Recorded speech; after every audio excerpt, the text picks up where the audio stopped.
You're listening to Metal Verbalizers, and I am Johan. And today I will verbalize the band Morgul Blade. Morgul Blade is a metal band that is heavily influenced by the second wave of black metal, as well as the more classic type of doom metal. And the band is from Philadelphia, USA. I believe that the band was formed sometime in 2018. I'm not entirely sure, but I have reasons to believe that the band was formed in 2018. And something that the band themselves wanted me to mention is that they are currently signed on the No Remorse record label.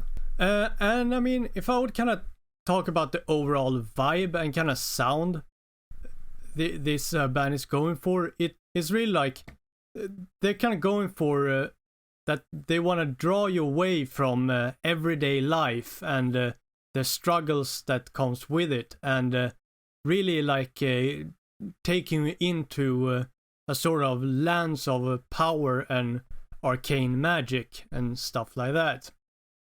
And they also kind of explain this, that if this is a more like historical way, or if it's more in a like fantasy way, that kind of differs from song to song. They kind of have that like both sides, you know, in different songs, so to speak.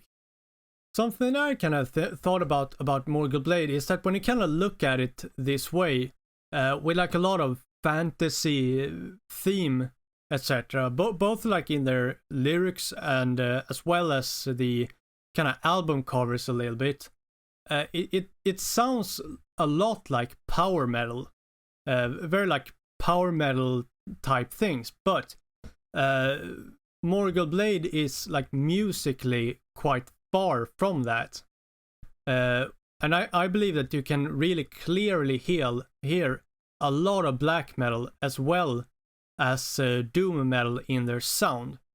I don't know, when I listen to Morgul Blade, I really think that it really is a mix of those two type of subgenres, and this becomes very prominent in my opinion with the mix of vocal styles, that sometimes it's more of the kind of doom sounding vocals with a more like clean vibe to it, and sometimes it kind of changes into a more black metal type growl type of vocals basically, and I think that really makes it very prominent to me, that you can like in the part where it's more like doom sounding, you kind of feel like, okay, this band seems to be very like influenced by doom metal in certain ways, and then when it kind of like changes over to perhaps a more like black metal sounding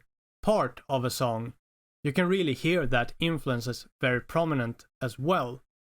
I don't think it's like super common for bands to have really like a sound mixing these type of subgenres like doom and black metal, like Morgul Blade is doing here. I mean, a lot of black metal bands are influenced by doom in one way or the other.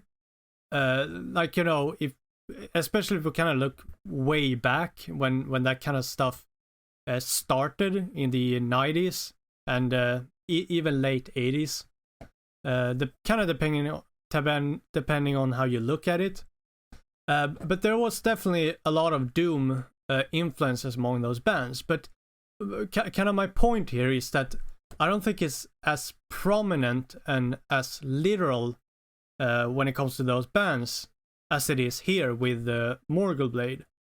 And I would just kind of like to add that in general, I think that Morgul Blade really is managing to pull that off. If I'm going to comment a little bit on Morgul Blade's releases as of now, since the band is relatively new, they haven't really been able to release so many records as of now. Though, of course, I hope to have a new record in the very near future. But their first EP was released in 2019 and was titled Harbingers of Power and the World's End. This EP was later followed up in 2021 when the band released their debut full-length, which was titled Fell Sorcery Abounds.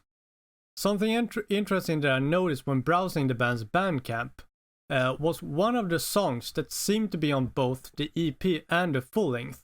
However, on the EP, the song is called The 5 Ride Out at Dawn, but on the full-length, it is called The 5 Will Ride at Dawn.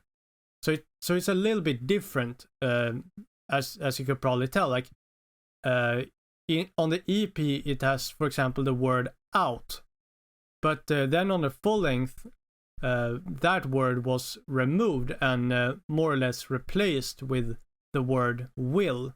But as far as I can tell, it is the same song, but they're called a little bit different for some reason. I don't actually know why, and I'm not sure if this is an intentional thing by the band, because I also kind of looked it up on YouTube, for example, just kind of compare it, and the same thing was there as well. They're kind of a little bit different in name. So, well, I don't know why this is, but that was kind of something that I became a little bit curious about, and something that really made me kind of like wonder, so to speak.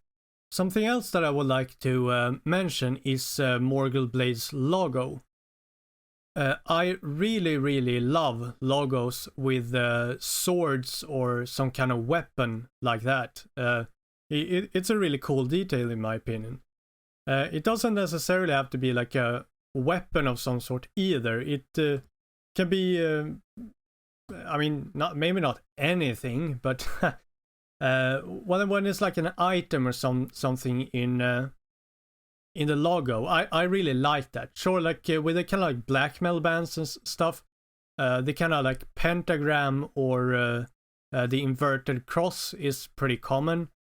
For example, King Diamond is another example of that with the like bat in the logo, which just that kind of like detail can really improve a logo and make it look really great. And personally, again, to kind of get back to Morgul Blade, I really like Morgul Blade's logo, and truth to be told, actually, the logo was one of the things that really caught my attention when it comes to Morgul Blade. So personally, I think that they have a great logo, and it definitely have a function for them, since once again it caught my attention, and then I started listening to them, and well, here I am talking about them on this podcast. So just generally a great logo in my opinion.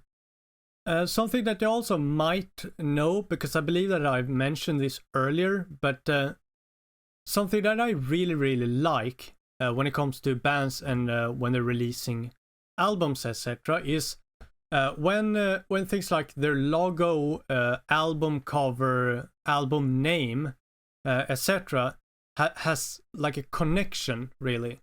Like when you can really notice a very clear connection between these parts, and it's like the band being called Morgul Blade.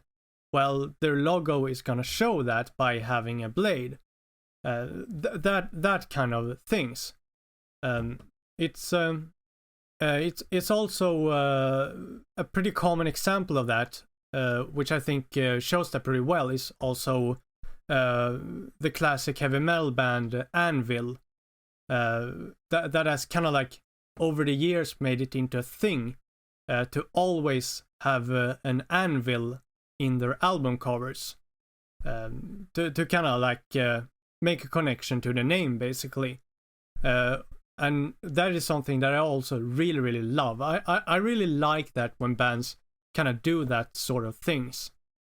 Actually, when we're speaking about album covers, I really like Morgul Blade's album covers. well, the two they have as of now.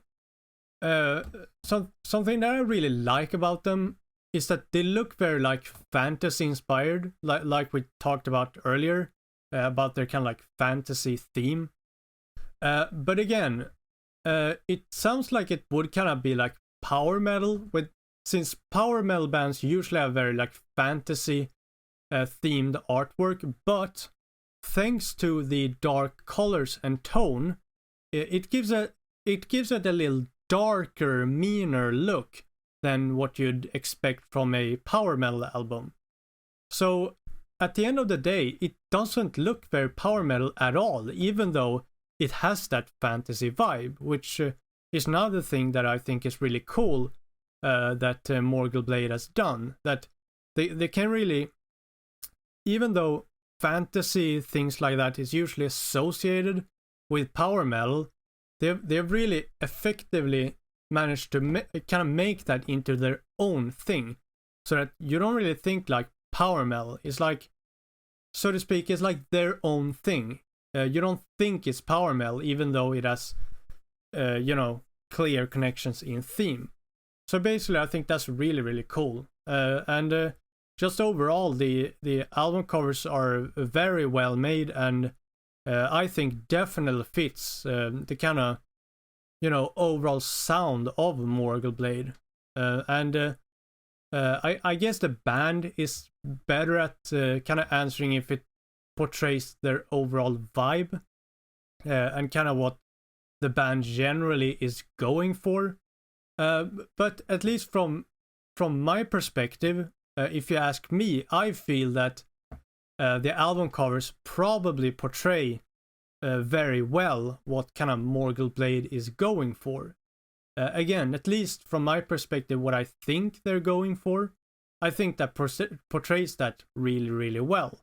But well, with that said, I think it's about time to wrap things up. So basically, I appreciate you listening, and if you like this episode, make sure to follow us on Verbalizers, and we will give you more tips like this. And also, if this episode results in you checking this band out, then please tag us and let them know that we send you to them. We would appreciate that a lot, and we will be back to you soon with another verbalization.